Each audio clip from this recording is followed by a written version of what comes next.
पांचवा रिश्ता जिसका कोड है जी AB705। रिदा खान रिश्ता टीवी की जानब से आपके लिए अच्छे अच्छे रिश्ते लेके हाजिर होती रहेगी।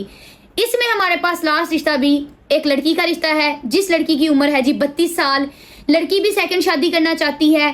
लड़की की अगर तालीम की बात की जाए तो लड़की ने MA इंग्लिश किया हुआ है। लड़की के कद की बात की जाए तो लड़की का कद 5 फुट 5 इंच है।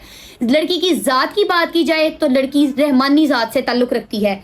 भाई की बात की जाए तो लड़की के 3 भाई हैं, 2 बहनें हैं, घर लड़की का अपना है, जड़ावाला से बिलोंग करती हैं। ये रिश्ता भी फैसलाबाद से है।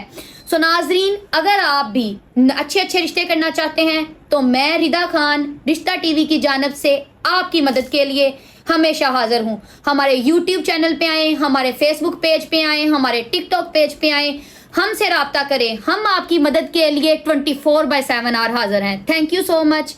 अल्लाह हाफिज़। दुआओं में याद रखिए।